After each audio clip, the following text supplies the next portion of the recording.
6 heures du matin, la réserve ornithologique du Teche ouvre ses portes au grand public.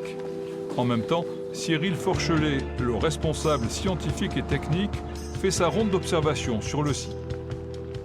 La réserve fait 110 hectares avec un sentier qui fait 6 km, donc en une grande boucle, et 20 observatoires qui sont répartis sur les 6 km de sentier. Depuis que la réserve a été créée dans les années 70, il y a plus de 320 espèces d'oiseaux qui ont été observées. Là, habituellement, on peut en voir plusieurs dizaines en ce moment, chaque jour. Il y a un an, Cyril a pris ses fonctions sur ce site ornithologique reconnu, l'occasion de tirer un premier bilan. C'est un poste vraiment très enrichissant. On voit beaucoup de choses, autant sur les oiseaux que l'aménagement du site, aussi la relation du public ici avec le bassin d'Arcachon et les oiseaux, en termes de sensibilisation du public. Donc c'est très intéressant et très varié. C'est quoi comme oiseau? C'est les avocettes qui sont juste là, donc noires et blanches, qu'on voit un petit peu là. Alors on est à contre-jour. Sur les zones un petit peu plus profondes de devant, on voit des foulques, des tadornes, différentes espèces de canards qui vont venir un petit peu manger les végétaux qu'on a sur les zones d'eau un peu plus profondes. Et puis là-haut, près des îlots, sur les zones un petit peu moins profondes, on a des échassiers. On a plusieurs espèces, notamment des avocettes élégantes, des barges à queue noire. La réserve est très active pour la conservation des oiseaux sauvages, en particulier pour les espèces rares ou menacées. Celles-ci font l'objet de politiques de protection à l'échelle européenne.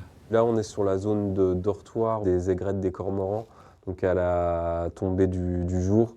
Sur ces piquets, là, on a toutes les aigrettes et les cormorans qui se rassemblent en dortoir pour venir se reposer la nuit. Donc on peut avoir 300 à 400 individus. Côté technique, il y a aussi du travail avec l'aide d'une équipe de 5 personnes.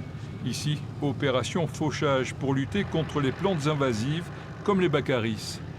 Si on n'entretient pas les milieux de manière régulière avec une fauche manuelle ou mécanique, on se retrouve avec des îlots complètement embroussaillés qui sont plus favorables aux oiseaux. Il faut aussi gérer les niveaux d'eau dans les bassins, des actions quotidiennes de régulation pour le bien-être des volatiles. Plus loin, ce secteur a été asséché pour réaliser quelques travaux d'entretien. Cet assèchement il nous a permis de faire venir une pelle mécanique qui nous a permis de refaire donc toute cette digue. Et on a recreusé tout le chenal à proximité de cette digue pour favoriser également l'écoulement et la circulation des eaux. Enfin, la réserve, c'est surtout le paradis pour les photographes. C'est un vrai héros. Moi, spécialement, ce que j'apprécie, c'est de prendre les envols d'oiseaux déjà. Et au niveau des espèces, je suis encore en découverte en fait. Moi je cherche la mise en scène, des photos qui sortent un peu de l'ordinaire, des couleurs, quelque chose qui attire l'œil et qui donne envie d'apprécier la photo. Une visite s'impose à la réserve ornithologique du Teche. Elle est ouverte tout au long de l'année, sauf le 25 décembre.